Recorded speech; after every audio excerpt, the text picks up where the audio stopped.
This episode of ETC is brought to you by The Gallows, in theaters July 10th.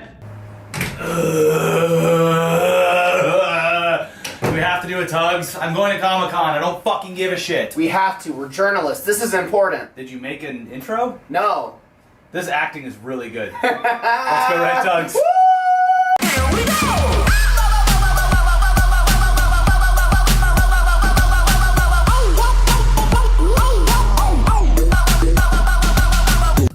Hey guys, Shibby2142 here, coming at you with another 45 second. No. But he was just as tall. Anyways, welcome back to the Totally Uninformed. Shut up! There's no time!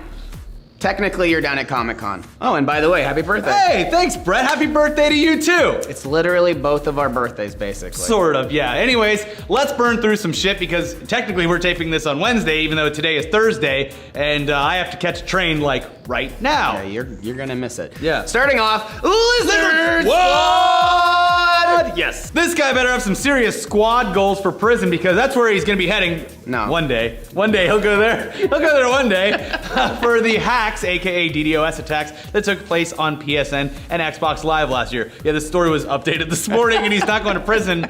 Oh, wow. God damn it. Julius Kivimaki has been convicted of over 50,000 instances of cybercrime. Holy shit! Dude was apparently really busy, but then again, what else are you gonna do in Finland in the wintertime? Tell me. Think of I don't one know. thing. Skiing, cross-country skiing? Yeah. Wandering the forest alone. Julius, who went by Zkill online, was also charged with swatting, but only received, this is the updated part, a suspended sentence, which will basically just put monitoring on his online activities. And if you think that sentence is too light, then you're right. And so is everyone else that wants him to actually serve time for these crimes. Yep. But let's move on to another foreigner that people are even angrier at for a much stupider reason. PewDiePie!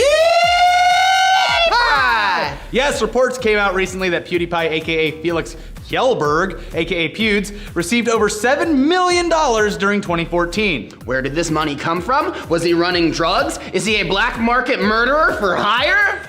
No, he earned it by being literally the most popular and highly viewed channel on YouTube. What an asshole. Yeah, what a jerk. Don't you just hate him?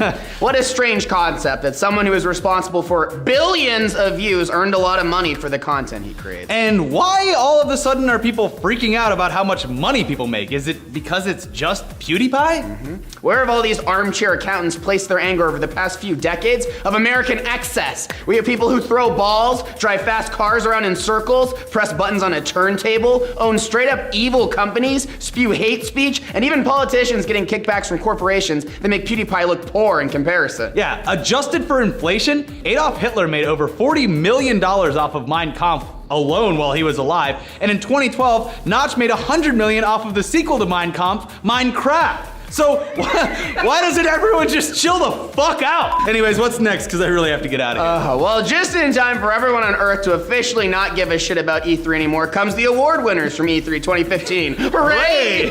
So anyways, best independent game goes to No Man's Sky, which is really weird and silly because as cool as this game looks, it also won Best Independent Game last year for E3, according to the site that acts as officiator to the whole thing, GameCriticsAwards.com. Should that be allowed? I feel like that's really stupid. Or just maybe game journalists are really stupid? Are we stupid? We're games journalists, right?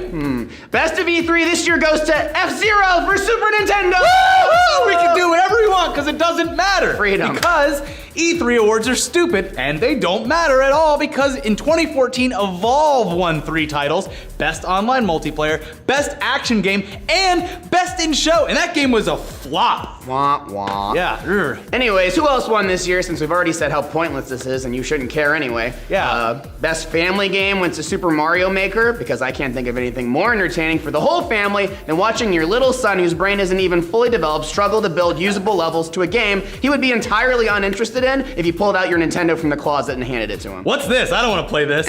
Box. Best racing game went to Need for Speed because this is 1994. Best original game goes to Horizon Zero Dawn. All right. That's actually pretty good. I That's agree with pretty this cool. one, so who cares? Yep. And finally, best of show this year goes to Fallout 4 because it's Fallout 4. And if there's anything we know about the games media racket, it's that the hive mind always wins. And even games journalists who've never played any of the other Fallout games were walking around E3 with makeshift Pip-Boys on while drooling over the thought of pre-ordering a game they will truly never play.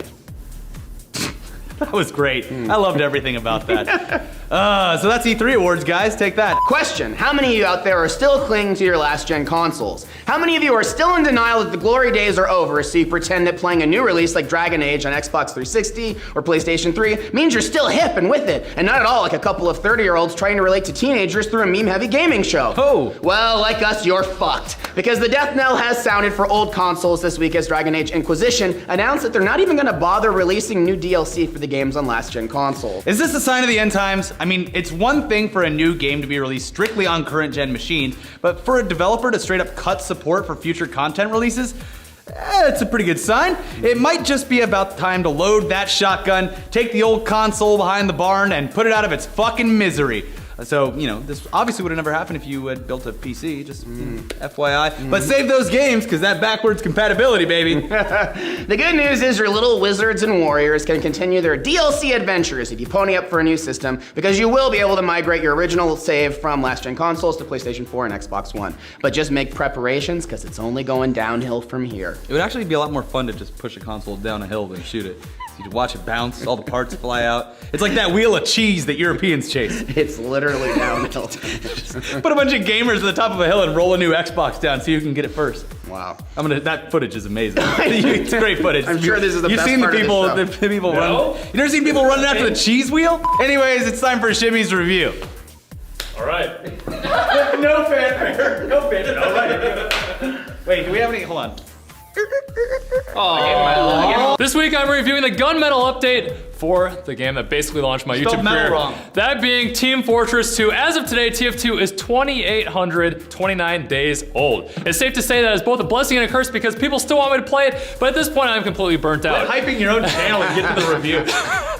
Will that change the bias on this review? Certainly. The gunmetal update is basically a poor copy-paste of a few CSGO mechanics, such as the $5.99 campaign, which will get you messages to grant you weapons and cases, keys for these exclusive cases, 5 levels of weaponware skins on skins, and campaign coins. This update has them all. While And knives. Can you get knives? While the new community maps and overall weapon balancing are welcome changes, Valve seemingly missed the biggest part of CSGO's draw, the matchmaking No, it's system. unboxing knives. Until the official MM system is added, game and please, 0 out of 10. Yeah, none of this. I like it. I like how Shibby writes reviews and then just then like leaves his chair here. deconstructs the English language as he rushes through. Oh my god. But the point is Shibby's only gonna play Overkill when it comes out anyway. Overwatch? So, is that what it's called? Wow. Well, listen, you know what? I almost wrote a Tugs, story Tugs, about. Tugs. I'll tell you about a story I almost wrote. It's about, like, I was like, oh, they're making a Minecraft DLC for Dragon Age.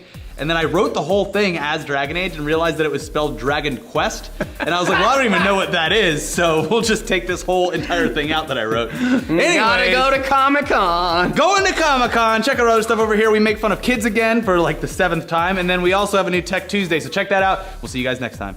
Oh, and a new Weekly Weird. Bye. All right, and that's how you games journalists. Boom.